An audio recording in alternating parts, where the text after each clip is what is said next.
Fear is the only mercy kings understand, and it spreads faster than fire. One pause, one flicker of doubt. That's all it takes. They'll call it compassion when a noble spares a servant's life. But I know what truly happened. He didn't act from kindness, he acted because he felt watched. Not by gods, not by ghosts, by us. A faceless shape in a crowd.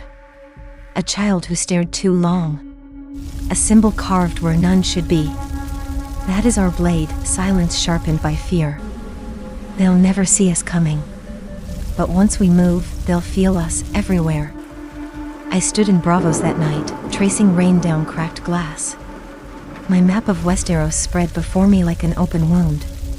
King's Landing, Old Town, Lannisport.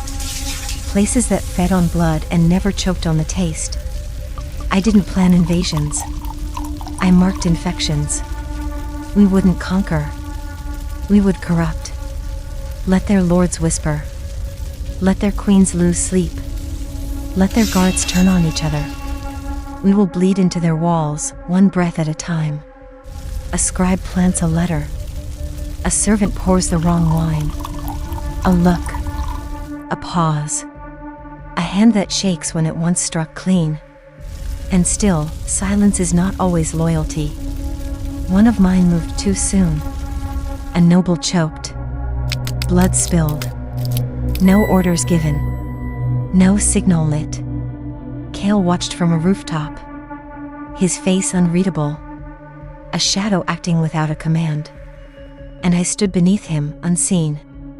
Furious. We are not chaos. We are consequence. Kael moved without my word.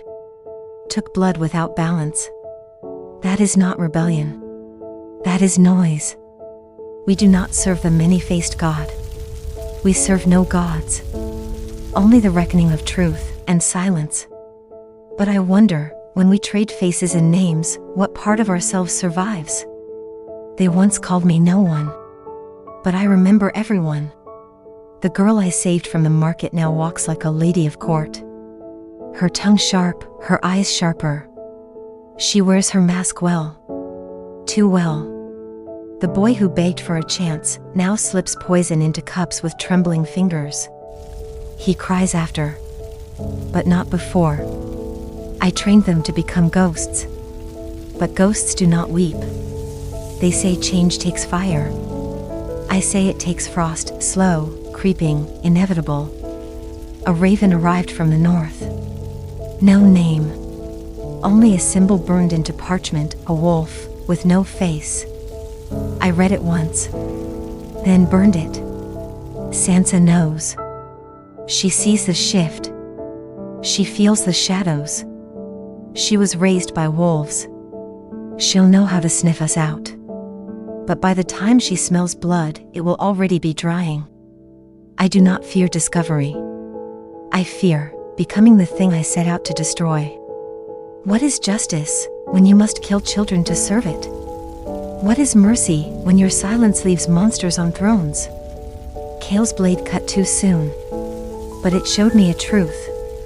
The line between revolution and revenge is thinner than a whisper, and I am tired of whispering. I returned to the place that once erased me. The house of black and white stood still, unmoved by time. But I had changed. The elder greeted me with silence. As always. His eyes held the past. Mine held something else. He asked nothing. And yet, I answered. I told him of the movement. The faces. The names that fall without ever seeing who ended them. He listened like a statue. Still. Cold. Then finally, he spoke. You kill for change, he said. But even change wears a mask. I said nothing. But inside, I asked the question I never dared speak aloud. When does a rebellion become its own tyranny? He handed me a bowl of water, the one I drank from as a girl. I stared into it. This time, it showed me not death, but reflections of my own face, multiplied. Smiling. screaming, crying, laughing. None of them mine. The elder said, "You cannot become everyone without losing yourself." I left him there. Cloaked in faith I no longer worshipped. Outside, the city pulsed with life. But I walked among the dead, the ones we had taken, the ones we would. I passed Kael in the alleyway. His hands still stained. He said nothing. Neither did I. But I saw something in his eyes I couldn't ignore. He wasn't ashamed. He was proud. And that is how monsters are born. Not in darkness, but in admiration. I thought I was raising shadows. But maybe I'm building gods. And gods, even faceless ones, demand sacrifice.